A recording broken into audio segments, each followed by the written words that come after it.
ఇక్కడ ఆల్రెడీ ఎందుకు వచ్చింది మీరు ఇళ్ళకి? ఎవరు ప్రైవేట్ ల్యాండ్ నుంచి ఎందుకు వచ్చింది? ప్రైవేట్ ల్యాండ్ ఎందుకైతే గవర్నమెంట్ ప్రాపర్టీ, గవర్నమెంట్ పేరు మీద రిజిస్టర్ అయ్యింది. పోయి చూసుకోపో ఆర్టీఓలో. గవర్నమెంట్ ప్రాపర్టీ గవర్నమెంట్ రోడ్ మీద ఉంది. ఆర్టీఐ కింద చేస్తే రోడ్ పర్మిషన్ లేదని చెప్పింది. ఈ దళితుల భూములు ఇవన్నీ ఏంటండి, మీరు వెళ్ళి మాట్లాడండి వాళ్ళతో. మా దగ్గరికి ఎందుకు వస్తున్నారు? అయిపోయా మరి మీరు సైలెంట్ గా ఉండండి, నన్ను తీయకండి బ్రదర్, నాకు సంబంధం లేదు. అవును మరి ఇక్కడ తీయొద్దని చెప్తున్నాను. నేను చెప్తున్నది అదే కదా. మరి అతని రికార్డ్ ఎందుకు వస్తాయి కంటిన్యూగా? మొత్తం రికార్డ్ చేయి. మొత్తం రికార్డ్ చేయి. ఎవరికి పంపిస్తావో పంపించుకో. మీరంటున్నారు ఎవడు వాడు అని. ఎవరికి పంపిస్తావో నేను నువ్వు అంటేనే కోపమైనవు. ఎవరికి పంపించుకోండి ఏంటి అర్థం ఏంటి? నువ్వేంటి మరి నువ్వు మాట్లాడుతున్నావు కరెక్ట్ గా? నువ్వు మాట్లాడుతున్నావు కరెక్ట్ గా? ఈ భూమి దళితుల అసైన్డ్ భూములు ఉన్నాయి. 350 ఎకరాలన్నా తీసుకోండి సార్. అసైన్ బ్యాంక్ ఉంటే పెళ్లి తీసుకోండి. చెరువులన్నీ పూడ్చి ఎవడు అధికారం ఇచ్చింది మీకు? చెరువులు ఎవడు పూడ్చాడు?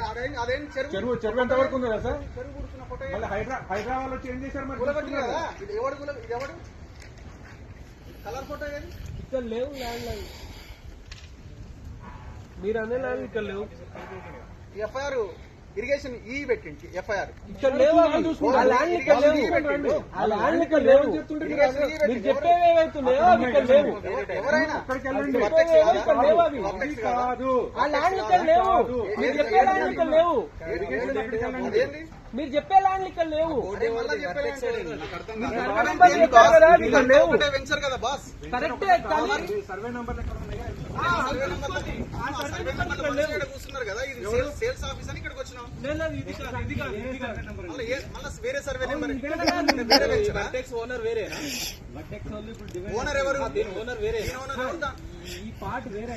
అన్నా అన్నా sir sir sir sir sir sir వచ్చేయండి. వాళ్ళకి సర్వే నెంబర్ తెలియదు. వచ్చేయండి. వాళ్ళకి సర్వే నెంబర్లే తెలియదు. నాలుగు ఇల్లు ఉన్నాయి. నాకు 4 ఇల్లు ఉన్నాయనుకోండి. ఇల్లు అక్రమం కడితే దాన్ని కూలుస్తారు. 4 ఇల్లు వచ్చి కూలుస్తారా మీరు? ఎట్లా 4 ఇల్లు నాకు అర్థం కావట్లేదు. మీరు చెప్పండి ఎట్లా 4 ఇల్లు? ఇది మొత్తము చాలా పెద్దది. మీరు చాలా పెద్దది. అదే మీరు చెప్తుండేది అక్కడ ఉంది ల్యాండ్. చెరువు నాటుకోండి, అక్కడికి వెళ్ళండి. ఎవరి పేరు ఉందో వాళ్ళు చూసుకోండి. కబ్జా చేసిరా? కబ్జా చేసి ఎవరు తీసుకుని వెళ్ళి చూసుకోండి. ఎవరు చెప్పండి అదని ఎండార్స్ చేయండి మీరు. అది ఎవరి పేరులోనే వాళ్ళు చూసుకోండి. సర్వే మాస్టర్ ప్లాన్ చెప్తున్నారు. అన్ని ఉన్నాయి బాసు. మీరు నాకు సర్వే నెంబర్ చూపి నేను చెప్తాను మీకు. సార్ సర్వే నెంబర్ తెలియదు. వచ్చేసేయండి. సర్వే నెంబర్ అది వేరే సర్వే నెంబర్లు. వాళ్ళకి సర్వే నెంబర్లు